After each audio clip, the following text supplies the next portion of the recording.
live. I'm going to let you talk more today, so go for it. Okay. Well, hello. Thank you for joining the After Service podcast, sponsored by Open Door Community Church, where Joe and I just talk about the service, about life, and how to follow Jesus. That's pretty much it. Yeah, that's pretty much it. And so we're here at the very end of November, turning the corner, getting closer to thinking about Christmas finally. Now that we're past Thanksgiving, yeah. I bought a few Christmas gifts. Have you bought any? Yeah, taking care. Well, Vanessa bought her own present, so that is already done. It's she said you just have to wrap it. I'm like, okay. So Hey, uh, easy. yeah, I need to figure out how to get her to do that for Valentine's Day, her birthday, and for Mother's Day as Oh, well. well, that trifecta right there, man. Yeah, at which point the question would be, why am I useless? But yeah, we got Sam's already taken care of. Not Good. yet for Marissa. I got one for Marissa.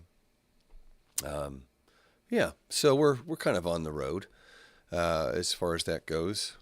I almost get sad when I'm done buying Christmas presents because Hmm, it's something really kind of cool about coming across something that a person would really appreciate and just hmm, being able to go ahead and get it. hmm. And when you've purchased everything and then you see something, you're like, yeah, but we're done. Um, I don't know. It's kind of like you were talking about I can't remember what you called the birthday, but the idea that on your birthday, you give stuff to people. I Yeah. think, I mean, I like getting stuff for Christmas, but you know, it's, I really enjoy if I did something right, buying presents to see the other person enjoy what they got. Um, I think that's a lot of fun. I often just have I hate the feeling of getting to Christmas and then feeling like I didn't get them enough. It's kind of the opposite of what you're feeling. Ooh, I yeah. hate that feeling. Oh, wish I would have done even more. Which I've done that sometimes in the past where I waited too long and I didn't get enough stuff that I wanted. And anyways, my own guilt, I guess. But Well, do you mind if I tell a quick Christmas story? go for it. And I can't remember if I've shared this or not, but 2017 was a really tough year. That was 6 years ago. That was the year my dad passed. And just before Christmas was when had been fired by the city. I And remember. the manner in which they did it was, well, just financially put a stranglehold on our family for 9, 10 months, something like that. And it was just right before Christmas. And this is, when Sam still, he and Santa had an ongoing relationship, and there were a lot of things that he was interested in, and that we just couldn't do anything about it. There were a lot of presents that Vanessa's work had donated because she worked at a residential facility, and there'd been a lot of toys donated, and they couldn't use them all, so they gave us a bunch of them, and so that's a lot of what Sam got for Christmas. But that year, he opened his presents, and it was his disappointment was really evident, and he's just like, I just don't understand why he didn't get me anything I asked for. And Oh, I was so oh, it's I punch. yeah, it hurt so bad, to feel like I let down Sam, and to not be able to really explain it in any way that was useful. Right. And but it's still, I mean, it's an experience that I appreciate. That was the last time that Santa was really part of the thing. So it there was a lot of anger. Oh, time for the dog to come in. To go out. They're Oh, sitting there okay. going, "Wah." Oh, okay. So Anyway, so I definitely, that feeling of not doing enough, is certainly there, especially when the desire to do more is there, but the ability to do more, yeah. yeah. So anyway, I had a question for you. It has nothing to do with the sermon, but it was something I was thinking about. Is there, when you think about your parents, but choose one or the other or both, is there a song that comes to mind that was kind of a song that you shared with them or was special to you as a family? Doesn't have to be a Christmas song or anything, but Okay. There is actually one for with my dad. Oh my gosh, I'm gonna get the name wrong. Stevens. He did kind of folksy, funny songs. Ray Stevens. Ray Stevens, yeah, like they call it the streak. Yeah. Whoop. That guy. Woo. Yeah. He did a song about getting a haircut. Okay. That if you get a haircut, you got to go home to get a haircut. And I don't know why that just became a song for Dad and I. And I don't know if it just because we were coming back from getting a haircut at his barber, and it came on, and we just talked about how, yeah, it's hard to get a good haircut. And if you go to the right guy all the time, then you're going to get a good haircut. Anyways, it was just a silly, stupid song that connected me with my dad. I always think of Dad with that song. Mom didn't play a whole lot of music. I mean, she loved music, but there wasn't like a song. And we didn't generally play a lot of music growing up in our house. So that's about it. I assume there is for you. Yeah. Well, I ran across the other day on YouTube Mason Williams' Classical Gas, which, if you haven't heard it, is just a fantastic, it's from like 66, 68, somewhere there, instrumental, guitar instrumental. And it makes me think of my dad because when I was visiting colleges to decide where I wanted to go, he drove me through Wyoming, Nebraska, Iowa. We went around the kind of the Midwest looking at colleges. And when we were in Hastings, Nebraska, we went by the record store and bought Mannheim Steamroller and Mason Williams Classical Gas. I don't know why he bought it, but he did. And we listened to that almost nonstop for thousands of miles. It was a whole album, but whenever I hear that song, I think about the two of us driving through, the Midwest and talking, and we had so many road trips together, just hours and hours and hours, just hanging out and talking, that Wow. I was, it was a huge blessing. And I think was, when I think about spending time with my kids, it's that dedicated time where you are together long enough that you just settle into talking, and there's no tension, there's no expectation. It's just like, well, here we are. What do you want to talk about next? And so that's what that represents to me. It's a good memory. Yeah, no, it's pretty cool. Yeah. Have you seen Mannheim Steamroller or Trans-Siberian Orchestra or any of those things? No. Say again. They just did a concert in Portland one of these days. Sunday, I think. Anyways. Yeah, never gone. I guess I've considered it, but I don't know. It won't match my memory of, the cassette tape in the car. No, nothing will. No. Well, anyway, that was my question of the day. Okay. Well, we're going to be, I just kind of talked about how, just kind of trace the story of the Bible leading up to the birth of Jesus. I remember, I'm talking about the sermon. I remember growing up not really realizing that the Bible had a story, that there was a narrative that runs through it, that that on one hand there's a lot of complexity to it, but it's actually also like a lot of good stories. You can trace it pretty straightforward. And so I, in what, about 30 minutes, or actually probably only 20 minutes of actually tracing the story, I was able to just say, well, it starts here and it moves through to Jesus. And that's kind of halfway through the story. It's kind of the climax of the story. And pretty much what we did. Talked about how God keeps promises.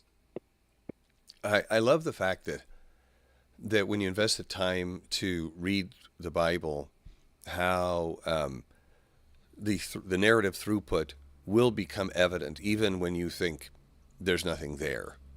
You know, the book of Ruth, you know, you're like, well, this is an interesting story. And then you get to the end and you're like, oh, well, if this didn't happen, then this didn't happen, and this didn't happen. And, you know, well, it's like reading a book, which it is, and all of a sudden there's a chapter with a character you don't know. And like, well, I was really invested in this other character that we were following. Could we go back to okay, well, I'll read about this now. And then you get to the end of that chapter or two chapters later and you go, oh gosh, that's really important. Okay. The author knew what he was doing the whole time. The whole time. Yeah. And I love stories. You know, I think I grew up and I wasn't a big reader. My parents never read to me. I struggled with reading through the fourth grade. But in seventh grade, my brother brought home The Hobbit. Mm-hmm. And that's the first real book I ever read. And I just loved it. I mean, that's certainly the very first novel I ever read. And so from that point on, I just loved books and I loved stories. And I've always enjoyed them. And it wasn't actually I wasn't even all the way until seminary where they went back and they talked about grammar and they talked about story structure and all of that I suddenly started being able to understand how a story fits together, and then being able to, and this was the point of in part of the class, was to apply that to the scripture, to go, oh, okay, well, what's the plot, what's the setting, what's the conflict, who's the hero, who's the anti-hero, all these things. And I started, I love it. Which is why I like history is my major as well. But being able to see that, it just, for me, it helps put our current context world into context. It makes the Bible make a lot more sense. So I love stories. Yeah, and it rewards your curiosity. It's something that I think a lot of us we could improve on, and us includes me too. Is we're considering how we spend our time and where our efforts go, to like, let's invest a little bit of time digging a little deeper in things and understand more about the story or how we got here. Hello, puppy. What's up? No, I don't know. He wants me to throw his toy. Oh, okay. Yeah. Oh. Now I've started it. Yeah. Yeah. You know, this whole learning the Bible thing and understanding the big story of it, it's one of those things that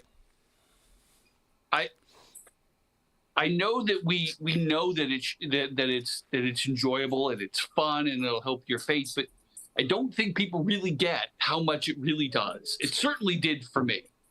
It's so much. It's like a mystery that when you start to see it, it's like, oh, wow, there's so much here. And it's so interesting. I don't know. People love stories. And so this is why my hope is that people will see themselves in their story. And it'll just, anyways, and then I'm trying to say it in a way that's simple and clear. And I know there's lots of details, and this coming week's going to be the same problem. Mm-hmm. There's so much to what we're going to be talking about, what happens next in the story, but I need to say it in a way that's simple enough that people don't get confused. Yeah. Well, did you have any comments about it? Because I had a comment actually about it last week. Week. Well, go ahead. 1 second. Yeah, I'm sorry. threw it outside and locked him outside. There you go. The comment was that they did not know that you could see the gospel in Genesis. And I was like, oh, yeah, I remember when I first saw that. That's a big deal, is to realize that, the same themes that we talk about in the New Testament were all right there. And it's like that kind of light bulbs. I just love those light bulbs going off. I find that let's call it the continuity, to be really reassuring. That for folks who are like, I'm not really sure what God's up to, or why are all these things happening, or why are things allowed to happen? To kind of, and I can see it in my own life, but you can also, because you can see it from beginning to end, literally in the Bible, that you're able to kind of go, okay, if I'm patient, there will be this resolution that I'm hoping for. And it may not be my individual circumstance. It may not even be in my lifetime that certain things are resolved, but that it gets there, eventually gets there. And the dog is so annoyed at you right now. Because there's two of them. One's outside barking, and the one's on inside and is also barking, because the one on the outside's barking. I can't wait. Oh, I know, but I will try to be. It's fun. Both of them are out now. Okay. Now, as long as they don't bark at the cat that's outside.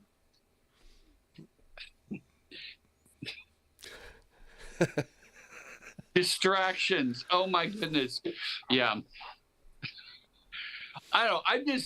I think it's being able to see this, the picture of to read the Bible as a basic story is one of the most helpful things to just put a lot of the other stuff into perspective, whether stuff in our lives or stuff just even in the Bible. If you just ask, well, what's the main problem being happen? Where's, trying to understand, even why does Jesus have to come back?